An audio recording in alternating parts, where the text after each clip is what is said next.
Mucho gusto, pastor. Yo sé que usted tiene algo bonito que contarnos. Empiécenos contando sobre su niñez, de dónde es usted. Cuéntenos de su vida. Muy bien, nací aquí en la ciudad de Guatemala en 15 de abril del 1960, así que yo creo que ya pueden calcular mi edad. Realmente llegué a los pies del Señor a los 11 años. Sin embargo, mi familia, mi bisabuelo en Santa Cruz Varías fue el primer convertido en esta localidad.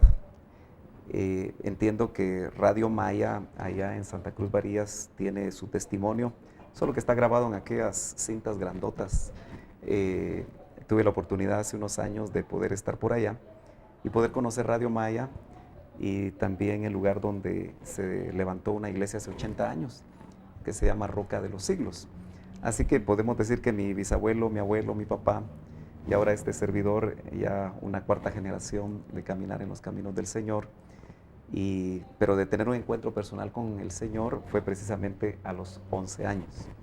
Estaba pequeñito. ¿Y cómo fue? ¿Fue en un retiro? Fíjese que sucedió de una manera muy interesante porque un misionero que se llama Roy Nelson visitó mi casa y precisamente mi mamá, mis hermanas y yo recibimos en esa ocasión al Señor.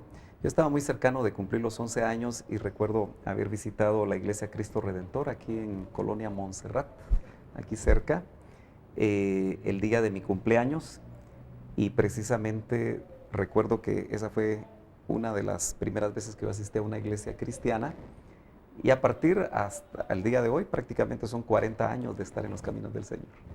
Amén, qué bendición. Entonces, a los 11 años se bautizó también. No, mi bautismo en agua no fue tan rápido. Precisamente la congregación a la que yo asistía, quizá por su manera de entender el bautismo, esperaban que uno tomara un curso. Yo lo tomé hasta los 15 años, así que mi bautismo en agua fue a los 15 años. Ah, ya. Sí, pero siempre fue hace mucho tiempo ya, ¿verdad? Sí, ya sé. ¿Y qué recuerda usted que lo hizo convencerse de entregarle su vida al Señor? Bueno, en realidad yo estaba viviendo una situación un poquito difícil. En el seno del hogar hubo un divorcio. Entonces, eso yo creo que fue lo que el Señor permitió como una manera de encontrar una necesidad personal en mi vida. Sabemos que no hay nietos, ¿verdad?, en el Señor, sino que cada uno de nosotros tenemos que encontrarnos con el Señor. Y recuerdo que fue a los 11 años. Mi mamá, que para ese tiempo era católica, yo creo que el Señor también le habló a su corazón, y mis dos hermanas. Y esa necesidad yo creo que el Señor la convirtió en una bendición de llegar a los pies del Señor. Y yo creo que a partir de ese momento, de esa situación difícil en casa, fue que yo pude realmente estar muy cerca del Señor y a partir de ahí tener diferentes experiencias en Cristo que me han permitido estar todos estos 40 años en sus caminos. Y es Ujú. algo que yo le agradezco al Señor. Sí, fíjese que pues probablemente pasó por muchas experiencias, por alguna carrera quizá universitaria o lo que sea, pero como realmente ahora es un pastor, es un siervo del Señor, quisiéramos saber cómo empezó a servirle al Señor, cómo nació ese deseo, qué empezó haciendo en la iglesia. Ok, recuerdo que a los 14 años tuve la oportunidad de predicar por primera vez. ¡Ay, qué bonito! Realmente recuerdo todavía el tema, era un tema sobre la fe. Guardo de una manera muy especial porque hice un bosquejito para poder predicar y me tomó unas 3 horas subir a la montaña donde fuimos con un amigo cercano y unos niños, porque realmente fue nuestro maestro de prejuveniles el que nos llevó a esta montaña. Subimos a lomo de mula. Solo recuerdo que había mucho frío, pero tuve la oportunidad de compartirle como a unas 25 personas el tema de la fe. Y ya desde esta edad eh, yo tuve la oportunidad de estudiar Biblia. Sacaba mi segundo básico, recuerdo en la jornada de la tarde, y luego estudié en el Instituto Bíblico de la Misión Mundo Unido, a la que pertenecía en ese tiempo, que estaba aquí cerca, realmente creo que de donde está ubicado el canal, está bastante cerca, la iglesia El Edén, se llama esta congregación, y ahí funcionaba el Instituto Bíblico. Y estudié a los 14 años, a los 15 años y a los 16 años Biblia. Entonces consideraba que realmente en mí había un anhelo por estudiar la Biblia, que surgió desde una corta edad. Y realmente, aunque tenía la invitación de estudiar en el Seminario Teológico Centroamericano, recuerdo en esos tiempos, ya que otro misionero me había ofrecido la oportunidad de pagar mis estudios, ya que ahí había que hacerlo de una manera de tiempo completo. Cuando saqué mi bachillerato, tenía que tomar una decisión, si iba al seminario o iba a la universidad. Circunstancias externas me movieron a estudiar en la Universidad de San Carlos. Yo soy ingeniero civil, ahí obtuve esa carrera, pero siempre mi corazón estuvo el estar sirviendo en las congregaciones donde participé. Recuerdo que en la universidad me encontré con el grupo evangélico universitario. Ahí formamos también un trabajo de evangelismo en la universidad. Llegué a ser el coordinador del grupo un tiempo, y en los años 81, 82, 83, 84 estuvimos llevando a cabo muchas actividades evangelísticas en la universidad. ¿Cómo surge el llamamiento a ser pastor? Bueno, en el 82, precisamente a través de GEU, yo viajé a Colombia y estuve en una pastoral, se llamaba universitaria, un cónclave latinoamericano, donde pude compartir con muchos estudiantes que también servían dentro de las universidades de sus países. Y recuerdo que cuando yo regresé en el 82, hubo un cambio que me llevó a mí a Misión Cristiana Elim y conocer al doctor Otoniel Ríos Paredes. Eso hizo un giro muy fuerte en mi vida cristiana, en mis convicciones, y creo que pude conocer un ángulo del Evangelio que hasta ese día no había yo conocido. Y fue precisamente a través del discipulado con él, a partir del 82 hasta que él murió en el 98, que tuve la oportunidad de estar cerca de él y poder conocer, como vuelvo a repetir, un evangelio mucho más amplio que no había conocido, y creo que eso permeó mi vida.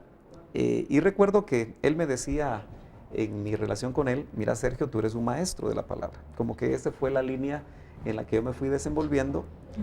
Al momento no hay una iglesia que te pida para que la pastorees, pero indudablemente llegará el momento en que lo vas a hacer. Y ese momento llegó en 1999, hace ya más o menos unos 13 años sería, ¿no? Y realmente noto yo que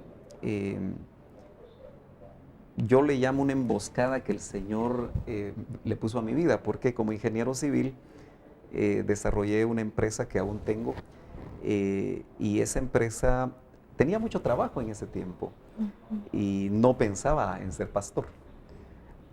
Sin embargo, recuerdo que la persona que en ese tiempo desarrollaba una función de cabeza en el ministerio que yo desarrollaba, me pidió que le cuidara la iglesia. En ese tiempo era la iglesia Central Miel, la iglesia Miel de Ministerio Elim, donde nos tocó, el Señor nos dio la oportunidad de levantar un templo para casi 3,000 personas aquí en el Naranjo. Y recuerdo que me dijo: mira, cuídame la iglesia mientras yo vengo de México. Y como era una semana, yo dije, bueno, se la voy a cuidar una semana porque es una semana. Pero es la semana más larga porque se volvieron 5 años de estar pastoreando. Así que yo creo que el Señor usó esa forma de involucrarme al tiempo completo en el trabajo pastoral. Sí, qué interesante, se le volvieron 5, le Una alcanzó semana, para hacer de todo en esa semana. 5 años en ese tiempo. Sí, como sí. en el tiempo del Señor, ¿verdad? Así es. Y bueno, y cuéntenos en qué época, en qué tiempo conoce a su esposa, cuándo es que empieza ya a fijarse en las chicas.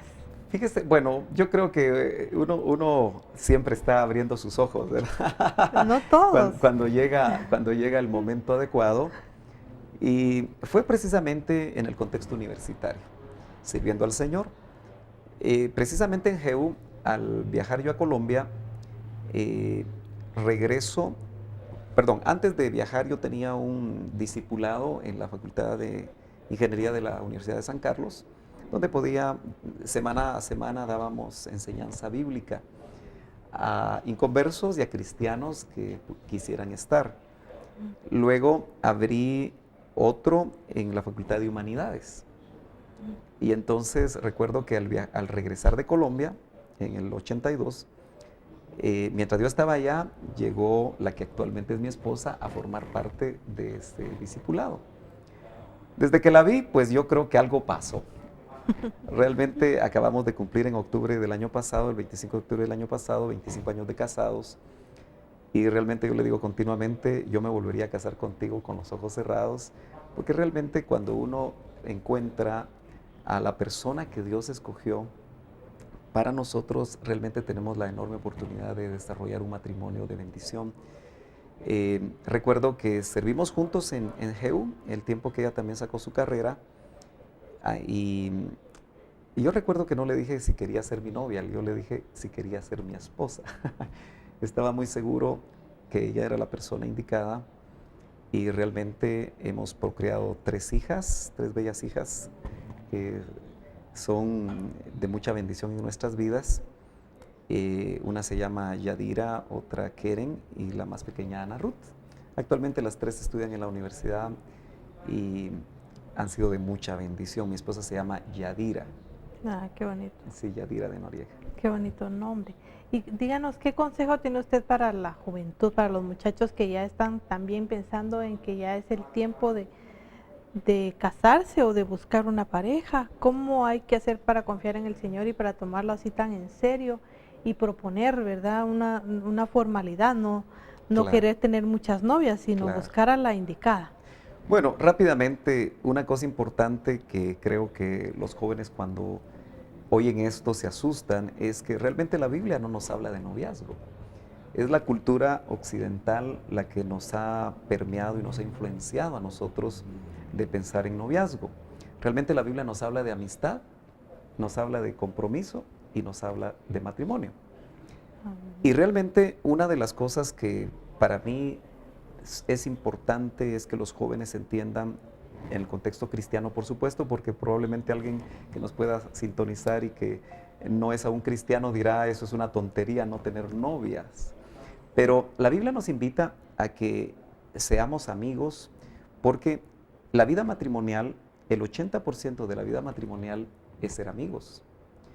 Y realmente mi propia experiencia fue que con Yadira fuimos 3 años amigos. Y eso nos permitió podernos conocer nuestras almas, conocer nuestros intereses, nuestros proyectos, lo que pensábamos hacia futuro. Y realmente siendo amigos, teniendo otros amigos y otras amigas en un círculo amplio de amistad, nos permitió también conocer a otras personas que probablemente al ser amigos nosotros podíamos ver que podían ser candidatos o candidatas, sin involucrar nuestros sentimientos de una manera tan fuerte como se hace en el noviazgo y por supuesto sin correr los riesgos que hoy actualmente los novios corren, porque yo a los jóvenes de la iglesia les digo, ¿cuál es la diferencia entre ser amigos y ser novios? La única diferencia que hay es que el noviazgo da permiso de tocarse, de tocar cuerpos. ¿Qué es lo que realmente permite o que no debería de ser así, pero que en el concepto noviazgo se da?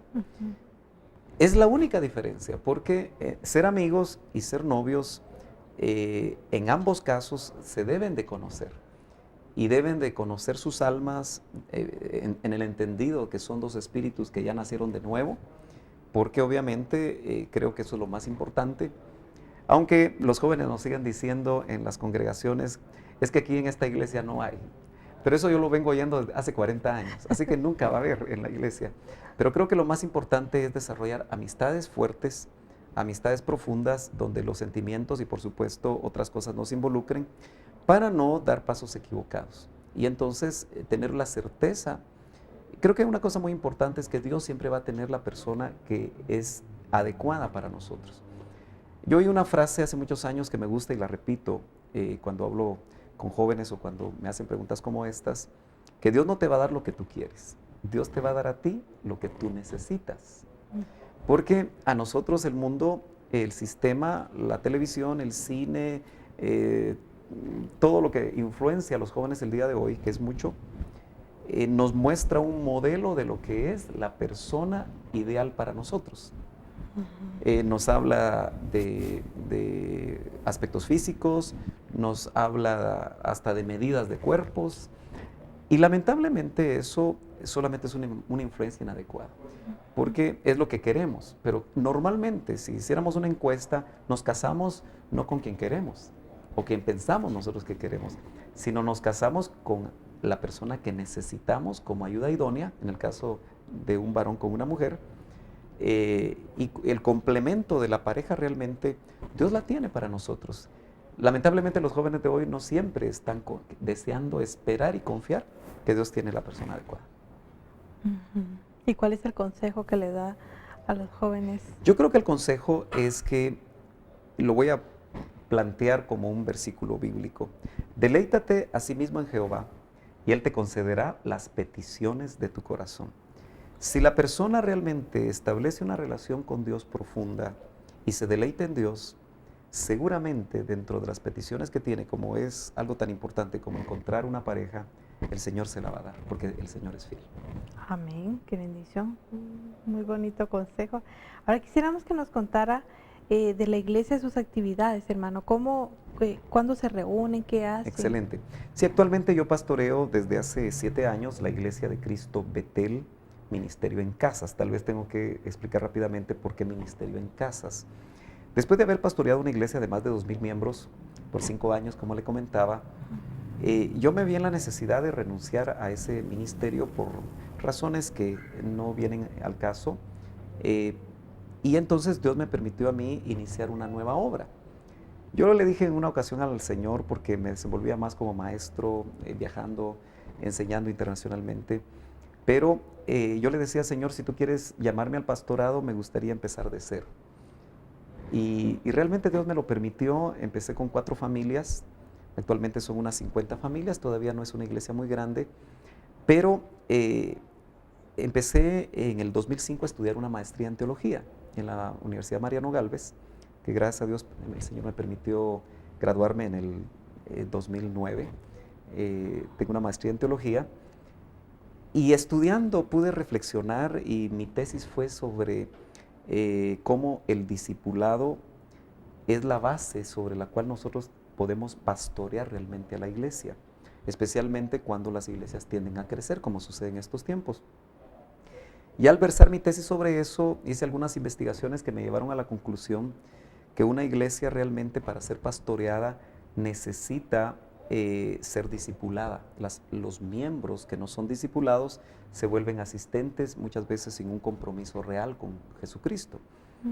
Y por esa razón, recuerdo que empezamos a reunirnos en diferentes lugares, diferentes casas, porque éramos poquitos, hasta que llegamos a un local en Monteverde, donde empezamos a crecer un poco más. Y ahí fue donde el Señor me dio el nombre Betel, por lo que significa Betel en el Antiguo Testamento, y Ministerio en Casas porque es nuestro énfasis. De tal manera que los miércoles tenemos a las 7 de la noche un seminario doctrinal, donde no hacemos un culto, sino que es una reunión de enseñanza. Tenemos tableros, la gente llega con sus cuadernos, enseñamos por espacio de 1 hora, y luego hay preguntas y respuestas, porque creemos que la gente necesita realmente ser fortalecida en la doctrina y tener acceso, que normalmente en una predicación no hay preguntas, entonces es más difícil. Y los viernes, el Señor recientemente en el mes de enero abrimos el día viernes a las 7:15, un poquito más tarde por el tráfico, lo que estamos llamando viernes de avivamiento. Hemos visto que la iglesia en Guatemala necesita ser avivada. Nosotros como miembros de la Iglesia de Cristo en general necesitamos ser avivados por el Espíritu Santo. Me he dado cuenta que muchas personas que, digamos, se identifican como iglesias pentecostales ya no hablan sus lenguas, ya no hay mucho poder del Espíritu Santo desarrollándose en sus vidas, y por eso hemos llamado Viernes de Avivamiento a las 7:15 para las 9:15 los viernes. Y el sábado nos damos cuenta que es sumamente importante el ayuno y la oración. Para todo aquel que anhele buscar al Señor de esta manera, y de 9 a 1 de la tarde tenemos nuestro ayuno. Y finalmente los domingos tenemos a las 9 la escuela dominical, de 9 a 10, de 10 a 11 el tiempo de alabanza y de 11 a 12, 12 y cuarto nuestro devocional. ¿Y siempre tienen reuniones en casas? Sí, las reuniones en casas las hacemos precisamente los jueves, los lunes, los domingos o cuando los hermanos puedan. La base realmente de la congregación es reunirse en las casas. Tratamos que cada miembro de la iglesia se reúna precisamente en casas y ahí se pueda desarrollar un discipulado donde pueda haber enseñanza, pero lo más importante, coinonía, que pueda haber cercanía y que el discipulador sea una extensión pastoral para atender 4 o 5 familias cuando el pastor no las puede atender. Qué bien. ¿Y qué planes tienen para el futuro? Actualmente estamos ubicados aquí en la calle Mateo Flores. Realmente alquilamos un terreno baldío y no construimos un templo porque la persona que nos alquilaba este lugar, buscamos ese punto porque confluye muy bien la San Juan, confluye la calzada Roosevelt y el periférico, pero nos dijeron no pueden construir ustedes un templo formal. Y entonces ya lo había hecho en una ocasión, mandamos a traer una carpa. Nosotros nos reunimos en una carpa que tiene una capacidad de unas 400, 500 personas, aunque ahorita todavía no la llenamos, pero la visión es poderla llenar y en la medida que la iglesia crezca numéricamente, tener los recursos para comprar nuestro terreno propio. Actualmente alquilamos, pero creemos que el Señor nos dará esa oportunidad en su tiempo.